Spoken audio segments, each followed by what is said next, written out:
Hey boys and girls, we're back to a whole, actually, different style of YouTube. I've actually never done this.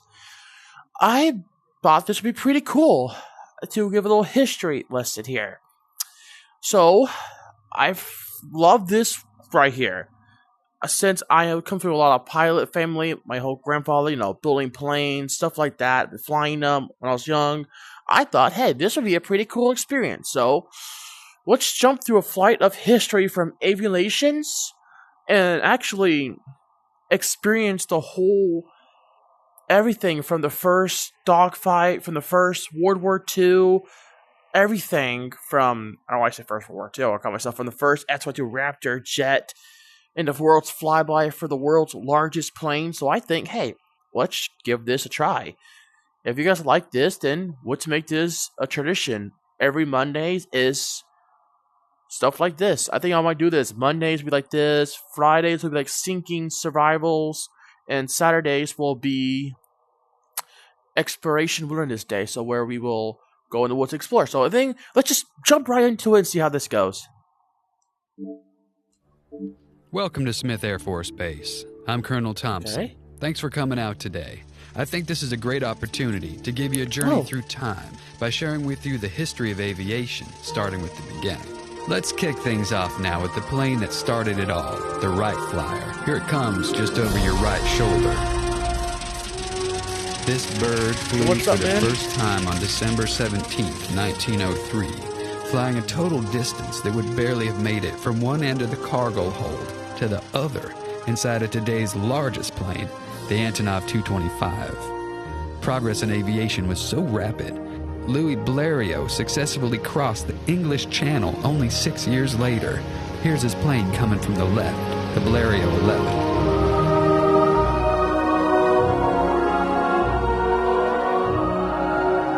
When World War I broke out, many of his planes were sent to scout enemy positions.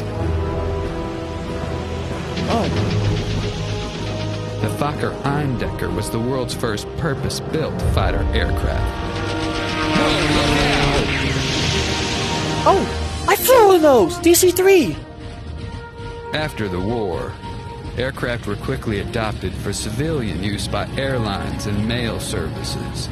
The most important airliner ever took off for the first time 32 years to the day after the Wright brothers' first flight.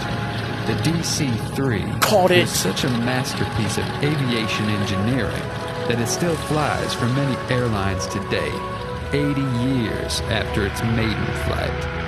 The old saying goes, the only replacement for a DC-3 is another DC-3.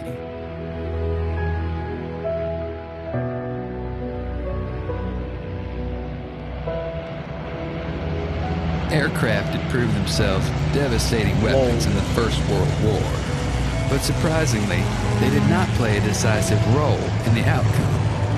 But all that changed in the Second World War. Air battles were waged on a scale we never saw before, and will never see again. Above you now flies every aircraft that was shot down during the Battle of Britain. The battle raged for 3 desperate months, while the German Air Force attempted to pave the way for a Nazi invasion. This was during Battle of French? Nearly 4,000 pilots and crew were killed or wounded.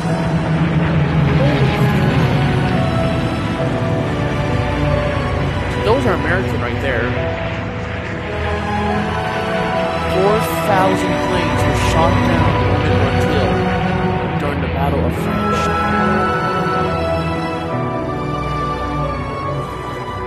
But the war also ushered in the jet age. It arrived in style in 1955 when Tex Johnston famously performed a barrel roll in Boeing's new 707 commercial airliner. Now here it comes from the right.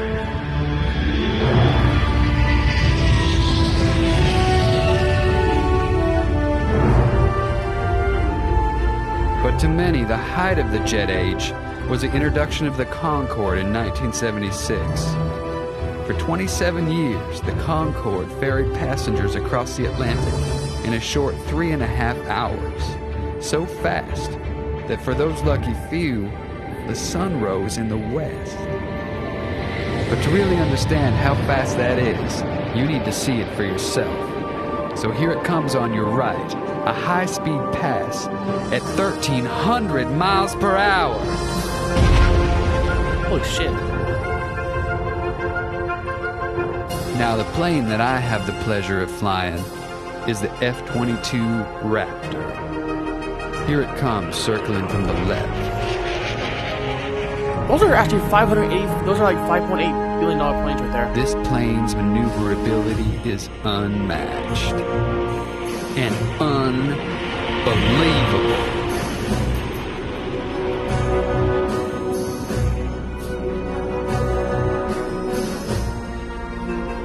The F-22 is nearly invincible in a dogfight, but it's also stealth, invisible to radar, and so quiet you might not notice it until it's already on top of. Wait, what?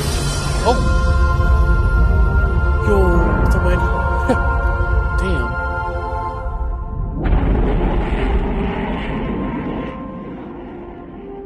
Well, I think that about wraps it up for now. You've seen a rapid-fire history of aviation, from the Wright brothers' first leap to some of the fastest machines on Earth.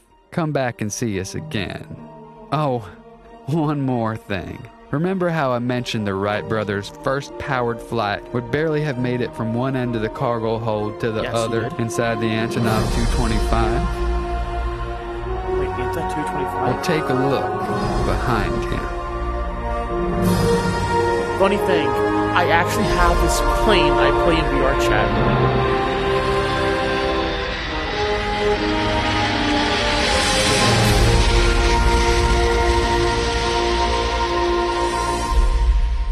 Alright, boys and girls, I'm not gonna lie. This was actually really cool.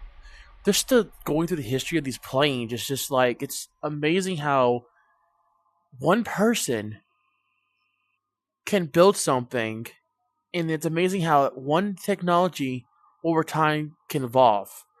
It first started with cars, then it started with planes, then buses, and then a small boat get bigger and bigger. Now look at us.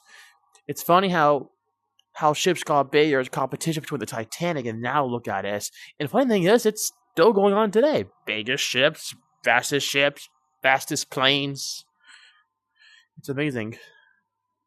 Well, boys and girls, I think this is going to wrap up my video for today for YouTube. Like I said, we have a lot of cool stuff we can do. Like, we can do, what is it, like surviving inside a fallen and sinking plane or ship? We can do all that stuff. We can like explore what it's like. We can probably even do a Titanic video in here. We can do Moon VR. We can do a lot of stuff. Like I said, every Mondays, let's do a video like this. So anything, peace out, boys and girls. So anything, I don't know why I watched this over here. Ignore this, boys and girls, okay? Just ignore it, alright? You saw nothing. So anything, peace.